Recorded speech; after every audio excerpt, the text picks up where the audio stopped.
क्यों सुप्रभातम। विद्या मंदिर की ऑनलाइन कक्षा में आपका स्वागत है। आज हम अव्यय पढ़ेंगे। अव्यय की परिभाषा क्या लिखी हुई है? अव्यय शब्द है क्या, इसको समझिए। संस्कृत भाषायां शब्द प्रकार द्वयमस्ति। संस्कृत भाषा में शब्द दो प्रकार के होते हैं। ये दो प्रकार के हैं, विकारी अविकारी। विकारी और अविकारी ये शब्द है। अब विकारी किसे कहते हैं, अविकारी किसे कहते हैं? देखिए, ये शब्द है विभक्ति प्रत्यय उपसर्गैः मिलित्वा रूप परिवर्तनं कुर्वन्ति ते विकारी इति शब्दे निर्दिश्यन्ते। जो शब्द, ये मानी जो शब्द विभक्ति प्रत्यय और उपसर्गों से मिलकर के रूप परिवर्तन करते हैं, जिन शब्दों में विभक्ति से प्रत्यय से उपसर्ग से परिवर्तन हो जाता है, वे सब शब्द विकारी इति शब्दे निर्दिश्यन्ते। वे शब्द विकारी ऐसे शब्द से निर्देशित किए जाते हैं या विकारी शब्द कहे जाते हैं। दूसरा अविकारी शब्द, अविकारी है तू कदापि रूप परिवर्तनम न कुर्वन्ति। जैसा कि शब्द से ही मालूम चलता है, न विकारी इति अविकारी, जिसमें विकार नहीं होता, परिवर्तन नहीं होता, वो शब्द अविकारी होता है और वो कभी भी अपने रूप में बदलाव नहीं करते हैं। वे शब्द अविकारी शब्द। ये तो हिंदी में भी आपके अविकारी और अविकारी शब्द एते कौन से, ये सब अविकारी जो शब्द है, ये सब शब्द अविकारी शब्द संस्कृत भाषा में अव्यय शब्देन कथ्यन्ते। अव्यय शब्द कहे जाते हैं, शब्द के द्वारा कहे जाते हैं। अर्थात कहने का मतलब क्या है, येषु शब्देषु लिंग वचन कारकादि संबंधेन रूप परिवर्तनम न भवति ते अव्ययानि सन्ति। जिन शब्दों में लिंग के कारण से, वचन के कारण से, कारक आदि जो हैं, वचन आदि के कारण से, संबंध से रूप परिवर्तन नहीं होता, वे सब अव्यय हैं।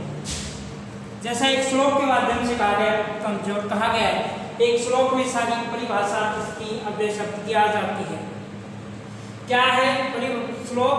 सदृशम त्रिषु लिंगेषु सर्वासु च विभक्तिषु वचनेषु च सर्वेषु यत् न येति तद अव्ययम्। वही बात जो ऊपर हमने पढ़ी है, वो सारी बात इस श्लोक सार के रूप में श्लोक में आ गई।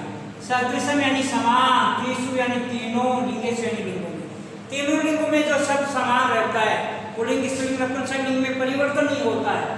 और सर्वासु च विभक्तिषु, और सभी विभक्तियों में, 7 विभक्ति हैं, उन सभी विभक्तियों में उसका रूप बदलता नहीं उस शब्द का।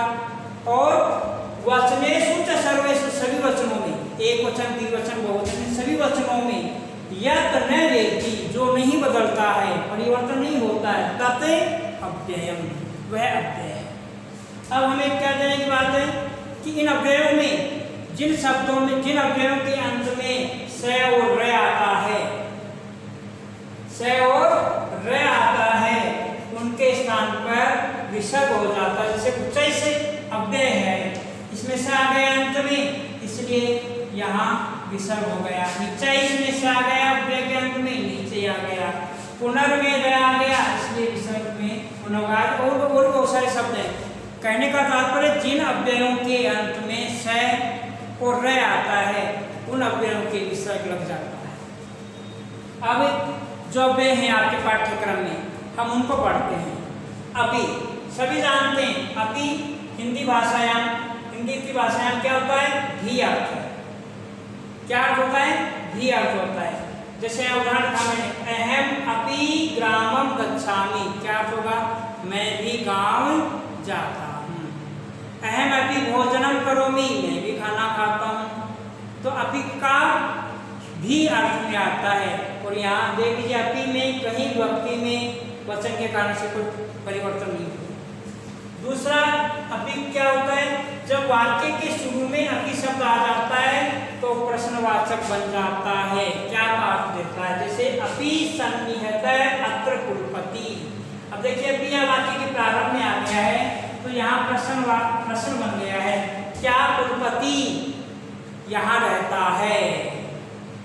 क्या अर्थ हो गया, ये अपी अव्यय शब्द दो अर्थों में आता है। वाक्य के प्रारंभ में प्रश्नवाचक और वाक्य के मध्य में भी इस अर्थ में। दूसरा अव्यय है इव। अब इव का समानार्थी वत भी है, इस जगह आपको वत अव्यय मिलेगा। ये उपमान के अर्थ में आता है, उपमा देने के अर्थ में आता है। और हिंदी का अपन अर्थ करें तो समान, तरह और भांति अर्थ में आता है। जैसे चंद्र एव मुखम, चंद्रमा के समान मुख, चंद्रमा की भांति मुख, चंद्रमा की तरह मुख, इस इन अर्थों में इव और वत आते हैं। जैसे चंद्रवत मुखम भी हो सकता है। और आखिरी में उच्चई शब्द, उच्चई से बनाए कारण से विषय लग गया, ये महान के अर्थ में आता है। जैसे उच्चई पर्वतः सन्ति, पर्वत ऊंचे हैं, पर्वतों की महानता बता रहे हैं। स गायक उच्चई गायक, गायक की महिमा बता रहा है, महानता बता रहा है कि वह गायक ऊंचे स्वर में गाता है। धन्यवाद है, शेष कल पढ़ेंगे।